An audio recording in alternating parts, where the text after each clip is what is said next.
গুডেস হসপিটালে কি ধরনের ফ্যাসিলিটি তারা পাবেন? কি ধরনের ফ্যাসিলিটি রয়েছে? গুডেস হসপিটালে সব রকমের ফেসিলিটি রয়েছে। তার মধ্যে গাইনাক থেকে আরম্ভ করে, জেনারেল সার্জারি থেকে আরম্ভ করে, মেডিসিন ম্যানেজমেন্ট রয়েছে, অর্থোপেডিক্স রয়েছে। অর্থোপেডিকে আমাদের সিএমসি ভেলোরে ডক্টর আসে। ফাইনান্সিয়াল সাস্টেনেবিলিটির সঙ্গে কোয়ালিটি কেয়ার এটা কিভাবে ব্যালেন্স করো তাহলে? আমার এইখানে যেটা আমি 70 বা 80খানা ডক্টরকে আমি পার্মানেন্ট করে রাখিনি, বিকজ আমি পারবো না সেইটা করতে। প্রথম কথা, এখন তো পারবোই না। আর একটা কমফর্টনেসে তুমি যদি কাউকে জায়গা না দিতে পারো, তাহলে it would be very tough. একটু একটু করে আমি বলবো না, র্যাপিডলি এটা তোমার ডিজিটাল ট্রান্সফরমেশনের দিকে যাচ্ছে। এটার সঙ্গে কিভাবে কোপ আপ করছে গুডেস? ডিজিটাল ইনফরমেশনটা আমরা যেইভাবে দিচ্ছি সেটা হচ্ছে আমাদের ফেসবুক, বিভিন্ন চ্যানেলের মাধ্যমে আমরা বিভিন্ন অ্যাড দিয়ে থাকি। তাছাড়াও আমরা যেটা মেনটেন করি সেটা হচ্ছে টেলিমেডিসিন।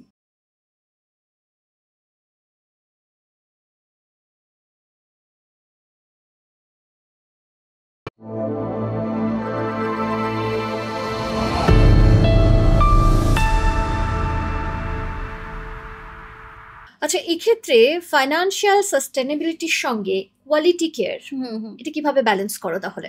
একদম, যেটা হচ্ছে যে আমার ফাইন্যান্সিয়াল সাস্টেনেবিলিটি করবার জন্য যে আমি আমার মানে কোয়ালিটি কেয়ারকে কোনো রকম কম্প্রোমাইজ করছি এরকম না।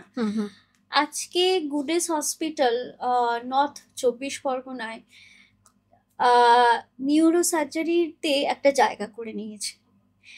নিউরো সার্জারি, কারণ আমার প্রথম দিন থেকেই মাথায় ছিল যে যতগুলো রোগের ট্রিটমেন্ট হয় না কেন, তার চেয়ে নিউরো সার্জারি, ক্যান্সার, কার্সিনোমা, এগুলো কোয়াইট এক্সপেন্সিভ। আর most of the people they are going out of the West Bengal for this treatment.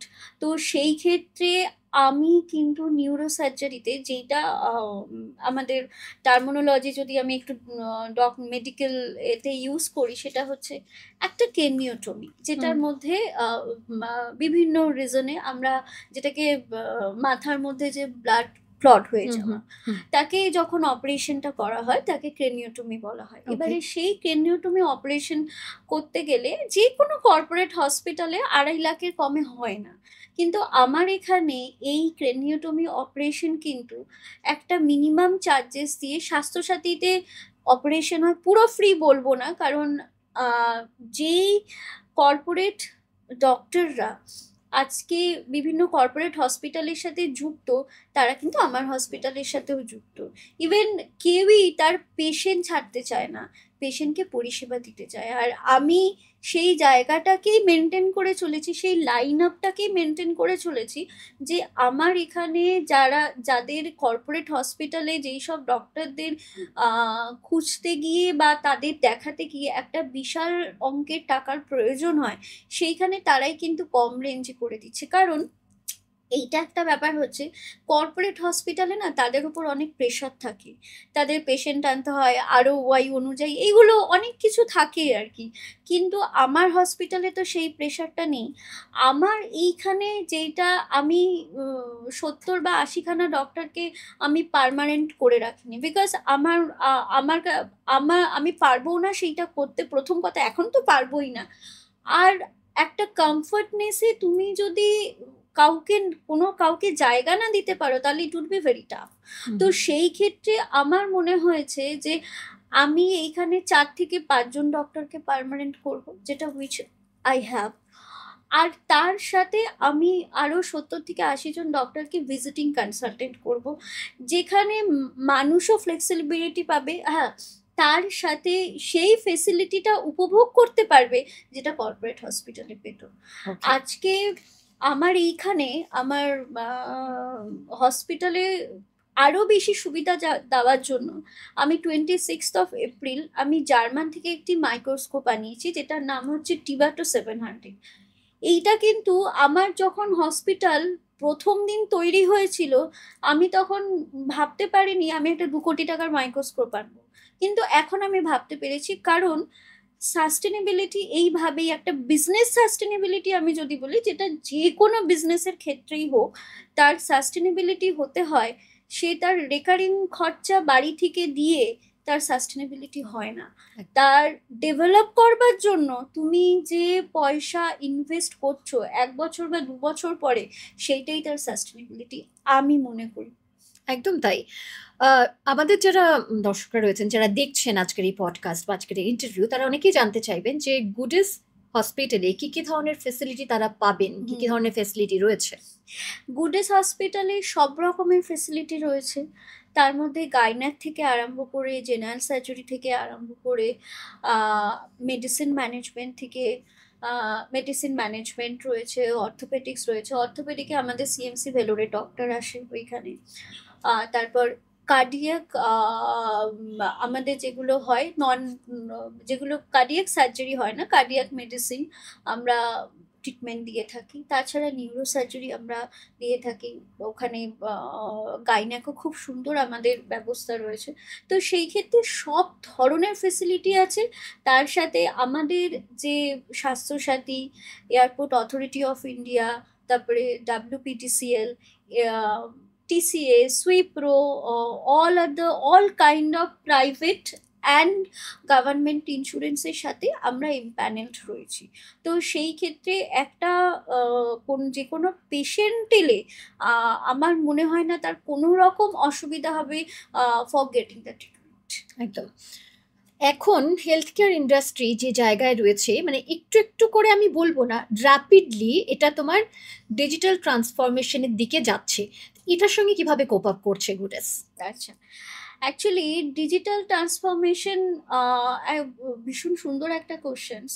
এটা আমার মনে হয় ডিজিটালি এখন যেইভাবে মানুষের হাতে হাতে মোবাইল অ্যাপ বা মোবাইল রয়েছে, তো ডিজিটাল ইনফরমেশনটা আমরা যেইভাবে দিচ্ছি সেটা হচ্ছে আমাদের ফেসবুক, বিভিন্ন চ্যানেলের মাধ্যমে আমরা বিভিন্ন অ্যাড দিয়ে থাকি। তাছাড়াও আমরা যেটা মেনটেন করি সেটা হচ্ছে টেলিমেডিসিন। ওই টেলিমেডিসিন যেমন আমার 2024 আগেও বাংলাদেশ থেকে প্রচুর পেশেন্ট আসতো। বাংলাদেশের যেহেতু আমার আগাগোড়া বাংলাদেশে ভীষণ ভালো একটা কানেকশন ছিল। ইভেন গুডেসের দুটো ইনফরমেশন সেন্টারও ছিল, একটা সিলেটে একটা ঢাকায় ছিল। কিন্তু right now for that chaos and whatever that situations we are facing right now, তার জন্য আসছে না। কিন্তু আমরা ওইখানে কিন্তু টেলিমেডিসিনের ব্যবস্থা বা টেলিমেডিসিনের সুবিধা দিয়ে যাচ্ছি। কি হচ্ছে, আমার সেন্টারে ওইখানকার যে রিপ্রেজেন্টেটিভ আসছে সমস্ত পেশেন্টকে নিয়ে আসছে। এইখান থেকে আমাদের যে তাদের যে আমরা একটা একটা ডেট দিয়ে দিচ্ছি, তাদের যে ডক্টর কোনোদিন গাইনাক বসলো, কোনোদিন নিউরো সার্জারি বসলো, আমরা সেই ক্ষেত্রে ওখান থেকে টেলিমেডিসিনের মাধ্যমে আমরা কিন্তু তাকে সেই ইয়েটা দিচ্ছি, সুবিধাটা দিচ্ছি। এবারে কারোর যদি ইমিডিয়েট সার্জারির প্রয়োজন লাগে, তার ক্ষেত্রে ভিসা, তার ক্ষেত্রে আমরা ইমিডিয়েট ব্যবস্থা করার চেষ্টা করছি। এই ধরনের আমরা ডিজিটালি প্রেজেন্ট করার চেষ্টা করছি নিজেদের। তাছাড়াও আমরা ফেসবুকে লাইভ করে থাকি। তাছাড়া ডক্টরদের বিভিন্ন নানান রকমের অ্যাডভাইস দিয়ে থাকি। সেইটা করা হচ্ছে আরও যাতে পরবর্তীকালে আরও বিভিন্ন অ্যাপগুলোতে আমরা আসতে পারি, সেইটার আমার চেষ্টা থাকছে। আর আমার তার সাথে আর একটা চেষ্টা থাকবে যে if I can do something for health e-commerce which is very important, and সেইটা নিয়েও আমাদের ভাবনা চিন্তা চলছে। একদম। এই যে মানে অ্যাফোর্ডেবল একটা প্রাইসে ওয়ার্ল্ড ক্লাস হেলথ ট্রিটমেন্ট তুমি দিচ্ছ, এবং আগামীতে একই পরিকল্পনা রয়েছে, বরঞ্চ আরো এগিয়ে নিয়ে যাওয়ার। মানে যেটা তুমি বলছিলে কিছুক্ষণ আগে, যখন শুরু করেছিলে তখন তুমি কখনোই ভাবোনি যে 2 কোটি টাকার একটা মাইক্রোস্কোপ তুমি এখানে এনে হেলথ মানে এই ইন্ডাস্ট্রিটাকে, মানে তোমার হসপিটালকে এতটা না, আমার ভাবা ছিল, মানে এটা ওয়াজ মাই প্ল্যানের মধ্যে ছিল, কিন্তু সময় লেগেছে তোমার খানিকটা করতে। একদম। তো এই যে ধরো কোনো কিছুকে এগিয়ে নিয়ে যাওয়ার জন্য, একটা ছোট থেকে বড় করার জন্য যেগুলো মিনিমাম, যেগুলো রিকোয়ারমেন্ট লাইক স্টাফ ট্রেনিং বা তোমার ডেভেলপমেন্টকে প্রায়োরিটাইজ করা, এইটা কতটা তুমি পার্সোনালি দেখো? আমি এইটা ভীষণ পার্সোনালি দেখি, বিকজ আজকে আমার হসপিটালে যেই ধরনের অ্যাক্রিডিটেশনস আমাদের আছে, যেমন NABH সার্টিফাইড আমরা হসপিটাল, আমরা QCI করছি, এখন আমরা গ্লিনারির দিকে এগোচ্ছি। এই প্রত্যেকটা ট্রেনিং আমি নিজে দিই। স্টাফে, ইয়েস। ওকে। আমি দিই, কারণ আমার কোথায় আমাদের যারা এনবিএইচ করাচ্ছে যে এজেন্সি আছে তারা তো অবভিয়াসলি দিয়ে যায়।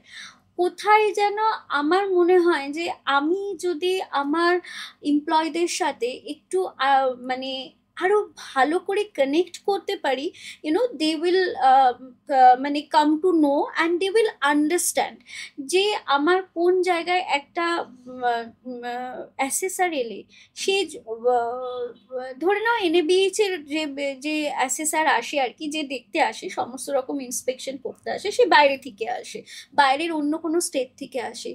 আমি এইটাও পর্যন্ত আমার যারা কালিগ রয়েছে, এমপ্লয় রয়েছে, তাদের আমি শেখাই যে তারা যখন যেই ভাষায় কথা বলবে তার আনসার কি হবে, তার পশ্চার কি হবে, তোমরা কিভাবে কথা বলবে। আমি এইটা কন্টিনিউয়াসলি করাতে থাকি, উইচ ইজ ভেরি ইম্পর্টেন্ট। শুধু আমার কোয়ালিটি কেয়ারের জন্য না, আমার মনে হয় যে যখন একটা পেশেন্ট হসপিটালে আসে, তার যে কমফর্টনেসটা শুরু হয় সিকিউরিটি থেকে, তার মেন গেটে যে পার্সন থাকে তার থেকে তার কমফর্টনেস শুরু হয়। আমি যদি হঠাৎ করে এখন এমন একটা জায়গা ক্রিয়েট করি যে তারা ঢোকার পর নিজেদের হারিয়ে ফেললো, তারা বুঝতে পারলো না কোথায় এলো, তারা ঠিক মতো বলতে পারছে না, বলার স্কোপ পাচ্ছে না, তাহলে কিন্তু খুব মুশকিল। সেই কারণে আমি বিলিভ করি যে একটা যখন আমার মেন গেট থেকে যে কোনো পেশেন্ট ঢুকবে, আমার সিকিউরিটি তাকে যাতে হাসি মুখে বলে যে হ্যাঁ স্যার বলুন কি হয়েছে, আপনাকে আপনি কোথায় যাবেন, কোন জায়গায় যাবেন। আমার ইভেন রিসেপশনের যে ছেলেমেয়েরা আছে তাদেরও পর্যন্ত এই ট্রেনিং অ্যান্ড ডেভেলপমেন্টটা আমি পার্সোনালি দিতে পছন্দ করি। বিকজ আমি পারফেকশনস বলে মানে আমরা সবসময় বলে থাকি it should be perfect, it should be, কোনো জিনিসের পারফেক্ট বা পারফেকশন বলে ডেফিনেশন হয় না। তুমি যতই দিতে থাকবে তত আরো বেশি মসৃণ হবে জিনিসটা, তত আরো বেশি সুন্দরভাবে রিপ্রেজেন্ট হবে। একদম দারুণ করে গুছিয়ে আই এম সো সরি, দারুণ করে গুছিয়ে তুমি কথাটা বললে। এই যে ধরো গুডেস হসপিটাল 2021 থেকে 2025 একটা জার্নি করে এখন চলেছে, কিন্তু কলকাতাতে এমন বহু কর্পোরেট হসপিটাল রয়েছে, অন্যান্য গভর্নমেন্ট হসপিটাল রয়েছে, বেশ কিছু প্রাইভেট হসপিটাল রয়েছে। সমস্ত হসপিটালের সঙ্গে একটা তো প্রতিযোগিতার মধ্যে তো সবসময় থাকতে হয়। এই প্রতিযোগিতাটাকে ওভারকাম কিভাবে করছো এবং কিভাবে আগামী দিনে করবে বলে ভাবছো? অ্যাকচুয়ালি খুব ভালো একটা কোশ্চেন। আমি কোনো হসপিটালকে প্রতিযোগিতামূলকভাবে আমি দেখি না, আমার প্রতিযোগী হিসাবে মনে করি না। এই কারণেই মনে করি না যে আমার মনে হয় প্রত্যেকটা হসপিটাল, প্রত্যেকটা ইন্ডাস্ট্রি তার নিজস্ব একটা বিশেষত্ব আছে। আমি যদি এখন ভাবি যে আমি একটা ক্যান্সার ইনস্টিটিউট তৈরি করব, আমাকে এখানে দেখতে হবে কোন ক্যান্সার ইনস্টিটিউট কি ভাবে মানুষের কাছে পরিষেবা দিচ্ছে, আমি আমি কোথায় আলাদা হতে পারি, সেই আলাদাটা হওয়ার জন্যই আমার কাছে মানুষ আসবে। আমি প্রতিযোগিতা ভাবলে তাহলে কি হবে, আমি ওর মতো সার্ভিস করার চেষ্টা করব। আমি মানে যারা ব্যবসায়ী আছে, যে কোনো ব্যবসা করুক না কেন, আমি ব্যবসায়ীদের যারা নতুন স্টার্ট আপ করবে ভাবছে, হোয়াট এভার ইজ দ্যাট, আমি তাদের একটা কথাই বলবো যে আমাদের সব সময়, আমরা যখনই যে কোনো রকমের ব্যবসা করি, আমাদের এইটা মাথায় রাখতে হবে। এই যে লোকে বলে বা মানুষে বলে যে তোমার কম্পিটিটরদের কি আছে, হ্যাঁ ডেফিনেটলি তোমার কম্পিটিটর, তোমার আশেপাশে যে হসপিটাল রয়েছে তারা কি সার্ভিস দিচ্ছে, তুমি কি সার্ভিস দিচ্ছ, সেটা তোমার দেখা দরকার। কিন্তু it is also very much important যে তুমি কোথায় আলাদা হবে, তুমি কোথায় সিগনিফিকেন্ট হবে, সে যত কটা পেশেন্ট তোমার কাছে আসবে, সেই তুমি কোথায় প্রভাব ফেলতে পারবে, তুমি কোথায় ছাপ ফেলতে পারবে, সেইটা হচ্ছে খুব ইম্পর্টেন্ট। আর হসপিটালের ক্ষেত্রে আমরা বলে থাকি যে এই হসপিটাল সেলস বা হোটেল সেলসের ক্ষেত্রে সেলস দু রকমের হয়, একটা সেলস অ্যান্ড মার্কেটিং পদ্ধতিতে, একটা হচ্ছে প্রোডাক্ট সেলস আর একটা হচ্ছে কনসেপ্ট সেলিং। আমরা আমরা যে ব্যবসাটা করি সেটা হচ্ছে কনসেপ্ট সেলিং এর ব্যবসা। আমরা কখনো, আমাদের কাছে একটা প্রোডাক্ট নেই, আমি বলতে পারবো না স্যার আপনি এই প্রোডাক্টটা হাতে নিয়ে দেখুন নরম কি ভালো, বা আপনি খেয়ে দেখুন, কারণ আমাদেরকে কি বলতে হচ্ছে কর্পোরেটের কাছে গিয়ে বা মানুষের কাছে গিয়ে, আপনি আমার হসপিটালে আসুন, আপনি এই এই ধরনের পরিষেবা পাবেন। আমাকে ওয়েট করতে হচ্ছে যে আমার আমি যার কাছে বলছি সে কবে অসুস্থ হবে। শুনতে খারাপ লাগছে, but it is true, মানে fact। তো সেই ক্ষেত্রে আমাকে এটাই বলতে হচ্ছে যে আমি এই ধরনের সার্ভিস দিয়ে থাকি। আমার আমার ইন্ডাস্ট্রিতে সার্ভিস ছাড়া তো আমি কিছু দিতে পারবো না। আর আমি সার্ভিসকে যত ভালো করতে পারবো, যত আন্তরিকতার সাথে করতে পারবো, আমার মনে হয় মানুষের হৃদয় ছুঁয়ে যাবে সেটা। একদম, মানে সার্ভিসটাই মেইন একদম। এবং সেটাই করে যেতে হবে। আচ্ছা, এই যে সার্ভিসের কথায় আমার মনে হলো এই কোয়েশ্চেনটা তোমার কাছে, তুমি যেহেতু হেলথ সেক্টরে রয়েছো, জানাটা খুব প্রয়োজন যে এখানের, মানে আমি যদি ওয়েস্ট বেঙ্গলের কথা বলি, এখানকার হেলথ সেক্টরকে ইমপ্রুভ করার জন্য, মানে আরো ইমপ্রুভ করার জন্য, সত্যি ইমপ্রুভমেন্ট হচ্ছে, মানে আমার কোয়েশ্চেনটার মানে এই নয় যে কোনো ইমপ্রুভমেন্ট হচ্ছে না, ডেফিনেটলি ইমপ্রুভমেন্ট হচ্ছে, বাট ইমপ্রুভ করার জন্য কি কি স্টেপস আমাদের সরকারের নেওয়া উচিত বলে পার্সোনালি তুমি মনে করো? অ্যাকচুয়ালি আমি মনে করি ফার্স্ট অফ অল তো হচ্ছে যে আমাদের রুরাল সাইডে স্বাস্থ্য কেন্দ্র যেগুলো আছে সেগুলোকে প্রপার, মানে তার যে মিনিমাম যে ডায়াগনোসিস হয় পেশেন্টের, সেইটুকুনি মিনিমাম একটা জায়গা দেওয়া উচিত। যে এইরকম না হয় যে মানুষে গেলে ডক্টরকে খুঁজে পাচ্ছে না, তাকে অন্য কোথাও দৌড়তে হচ্ছে। আরো বেশি আমাদের রুরাল এরিয়ার মানুষজনকে হেলথের ব্যাপারে অ্যাওয়ার করা উচিত, খুব ইম্পর্টেন্ট হেলথের ব্যাপারে অ্যাওয়ার করা। কারণ আমার মনে হয় যে এখনো পর্যন্ত, মানে আমাদের রুরাল হোক বা আরবান লোকেরা, তারা এখনো বুঝতে পারে না what is stroke, CVA and what is cardiac arrest, মানে তার গোল্ডেন টাইমটা কাকে বলা হয়। এই যে আমরা, আর এখন যেহেতু আমাদের কাছে মোবাইল রয়েছে, আমরা সবাই গুগল ডক্টর হয়ে গেছি, সব মেরে মেরে আমরা বুঝে যাই, কিন্তু আমরা বুঝতে পারি না যে একটা মানুষের যখন সিভিএ হয় বা স্ট্রোক হয়, তার ইমিডিয়েট তাকে কি করা উচিত।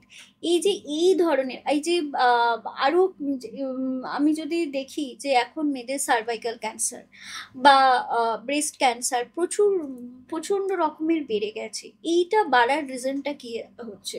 কারণ আমরা যদি ফার্স্ট স্টেজে ধরা পড়ে এইগুলো ধরা পড়ে যায়, তাহলে কিন্তু এতটা ডেটোরিয়েট হয় না। এই যে প্রত্যেক বছর প্রচুর মহিলারা cervical cancer, breast cancer, vaginal ক্যান্সারের জন্য মারা যাচ্ছে, সেইটা কিন্তু যাবে না, কারণ আমাদের কাছে সচেতনতার অভাব রয়েছে। আমরা যদি এইটা গভর্নমেন্টেরও স্টেপ নেওয়া উচিত। আমার মনে হয় আমাদের মতো যত প্রাইভেট হসপিটাল আছে তাদেরও অ্যাওয়ার করা উচিত রুরালে গিয়ে বিভিন্ন ক্ষেত্রে। আলটিমেটলি রুরাল থেকে আসুক বা শহরতলি থেকে আসুক, আপনি যখন অ্যাওয়ার করবেন আপনার কাছেই ওই পেশেন্টটা আসবে। আমরা ভেবে নিই যে আমরা কেন রুরালে গিয়ে কাজ করব, কিন্তু যদি আমরা রুরালে গিয়ে কাজ করতে পারি, তার যখন কোনো রকম অ্যাওয়ারনেসটা ছড়াতে পারি, ফার্স্ট অফ অল তো আমি যদি সেলস অ্যান্ড মার্কেটিং এর পয়েন্টেও দেখি যে ওই মেডিকেল কলেজ ওইখানে হয়েছে বা ওই প্রাইভেট হসপিটাল ওইখানে হয়েছে, মানুষ জানতে পারছে, তার মধ্যে একটা অ্যাওয়ারনেস জন্মাচ্ছে। কারণ আমরা খুব সত্যি কথা বলতে আমরা জানি না যে আমাদের রুরালের দিকে যারা থাকে পিরিয়ডের সময় কি কি ধরনের আমাদের স্টেপ নেওয়া উচিত, অনেকে জানে না এটা। আমাদের ব্রেস্ট ক্যান্সারের জন্য দায়ী কি বা কি রিজনে এইটা হতে পারে, এগুলো অনেকে জানে না। তো we should take care about it. And এইটার সাথে সাথে আর একটা যেটা গভর্নমেন্টের দেখা উচিত, সেটা হচ্ছে আমাদের রুরাল এরিয়ায় প্রচুর লোকেরা এখনো ম্যাল নিউট্রিশনে ভুগছে। আমার মনে হয় এই আমরা কমিউনিটি হেলথের দিকে, কমিউনিটির নিউট্রিশনের দিকে অনেক বেশি আমাদের ওয়াকিবহল হওয়া উচিত। তাহলে এই যে ম্যালনিউট্রিশনের জন্য যে যে প্রবলেমগুলো হচ্ছে সেই প্রবলেমগুলো হবে না। একদম, মানে কোথাও তোমার মনে হচ্ছে যে সচেতনতার খানিকটা অভাব রয়েছে? খানিকটা না, মানে পুরোটাই? আমি যদি দেখি যে 70% সচেতনতার অভাব। আমরা যদি সচেতন ঠিকভাবে হই হেলথের ব্যাপারে, সাপোজ আমি ছেড়ে দিচ্ছি রুরাল, আমি এরিয়ার লোকেদের ছেড়ে দিচ্ছি, আজকে আমরা সবাই জানি স্মোকিং ইনজুরিয়াস টু হেলথ, এটা আমরা সবাই জানি। বাট আজকে আমি যদি দেখি, আমার হাজবেন্ডের কথা বলছি বা আরো ইয়াং লোকেদের কথা বলছি, এই এই জেনারেশনের কথা বলছি, সেটা এই জেনারেশন না, সব জেনারেশন, যে কতজন লোক এই স্মোকিংটা ছাড়তে পারেনি। তাহলে এত লোক, আমরা যদি প্রত্যেক বছর হেলথের মৃত্যু ক্যালকুলেশন করি, তাহলে তুমি দেখতে পাবে যে এত লোক মানে সিওপিডির জন্য মারা গেছে। অ্যান্ড সিওপিডির কজ তো একটা জেনেটিক আছে, তার সাথে আমরা এটাকে ইন্ডালজ করছি কিভাবে না, ইন্ডালজ করছি স্মোক করে। সো আমার মনে হয় আমরা যতই বলি, যতই আমরা অ্যাওয়ারনেস মানে স্প্রেড করি, তবুও কোথাও না কোথাও একটা খামতি থেকে যাচ্ছে। তাছাড়া অ্যাওয়ারনেস ছাড়াও আমাদের যেটা দরকার সেইটা হচ্ছে যে এই যে তুমি কিছুক্ষণ আগে প্রশ্ন করলে আমাকে, ডিজিটাল হেলথ বা মোবাইল হেলথ যদি চালু করা হয়, কারণ আজকে সবার কাছে মোবাইল রয়েছে। প্রত্যেকটা রুরালস, যারা ওখানে গ্রামে বসবাস করছে, তারা যদি রিল ছাড়তে পারে নিজেদের, আমার মনে হয় তারা এই অ্যাপের মাধ্যমে তারা যদি একটুকুনি নিজেদের সচেতনতা নিতে পারে, তাহলে হয়তো আমাদের যে এই যে হেলথের যে একটা হিউজ এক্সপেন্সেস, সেইটা কিন্তু অনেকটা কাট হবে। একদম। একটা ছোট করে প্রশ্ন জানতে চাইবো, তোমার কথা তুমি যখন বলছিলে তখন আমার মাথায় এলো প্রশ্নটা হঠাৎ করে। এই যে ধরো এখানে কোনো একজন মানুষ চিকিৎসা করাচ্ছেন, তার চিকিৎসার প্রসেসটা ধরো এত লেন্দি হচ্ছে, বা তিনি প্রপার কিওর হয়তো বিভিন্ন জায়গায় ঘুরেছেন, আজকে এই হাসপাতাল কালকে ওই ডক্টর ঘুরছেন, ঘুরে আলটিমেট যখন দেখছেন প্রপার কিওর তিনি হচ্ছেন না বা তার পরিবারের কেউ পাচ্ছেন না, তিনি সাডেনলি ডিসিশন নিলেন তিনি সাউথে যাবেন ট্রিটমেন্ট করাতে, এবং সবার একটা কোট আনকোট ধারণা যে সাউথে গিয়ে ট্রিটমেন্টটা করালে তিনি ভালো হয়ে যাবেন, এবং অনেক ক্ষেত্রে তারা ফল পাচ্ছেন, ভালো হয়ে ফিরছেন। এখানকার স্বাস্থ্য ব্যবস্থায় কি কোথাও গাফিলতি আছে যে কারণে তারা এরকম ভাবছেন এবং সত্যি তারা বাইরে চলে যাচ্ছেন ট্রিটমেন্ট করাতে? অ্যাকচুয়ালি সাউথে যাওয়াটা এটা দুটো ক্ষেত্রে হয়। এক হচ্ছে যে সাউথে যাওয়াটা হচ্ছে যে একটা ভালো লাগা কাজ করে লোকের মধ্যে, যে আমি সাউথে গিয়ে ট্রিটমেন্ট করিয়ে এসেছি। হ্যাঁ, এটা একটা খুব ভালো লাগা কাজ করে। আর নাম্বার 2 হচ্ছে যে মানুষের কাছে ধৈর্যটা খুব কমে গেছে। আমি বলছি কি, কারণ সাউথে যেই পরিমাণে পেশেন্ট, আমাদের পশ্চিমবঙ্গ, যদি আমি গভর্নমেন্ট হসপিটালগুলো দেখি, যেই পরিমাণে পেশেন্টের ক্রাউড থাকে, সেটা কিন্তু সাউথের কোনো মেডিকেল কলেজে ক্রাউড থাকে না। আজকে আমাদের সরকারি বেসরকারি সংস্থা মিলিয়ে, মোটামুটি সংস্থা বলবো না, সরকারি বেসরকারি মিলিয়ে 33 প্রাইভেট মানে মেডিকেল কলেজ রয়েছে, দুটো মিলিয়ে। তাও আমাদের ভিড় উপচে পড়ছে। আগে পপুলেশনটা ভাবতে হবে। এরপর এইটা হচ্ছে, তাদের মেন কথা হচ্ছে যে ডাক্তারবাবু আমার সাথে কথা বললো না, ডাক্তারবাবু আমার সাথে ভালোভাবে আমাকে ভালো করে পরীক্ষা নিরীক্ষা করে দেখলো না। কিন্তু মানে এইখানে ডাক্তার যেই ইনভেস্টিগেশনসগুলো করতে দিয়েছিল, সাউথের ডক্টর কিন্তু সেই ইনভেস্টিগেশনই করতে দিয়েছে। তারা ওইখানে একটা প্রচুর টাকার বিল করে ওইখান থেকে সেই ইনভেস্টিগেশনগুলো করিয়ে এসে দেখাচ্ছে, কিন্তু এইখানে ডাক্তারবাবুর কথা শুনলো না। কোথাও একটা মানুষের মধ্যে ভ্রান্ত ধারণা হয়ে গেছে যে সাউথ মানেই একদম প্রপার একটা মানে মনে করে যে মানে ওখানে সব ধন্বন্তরী বসে রয়েছে।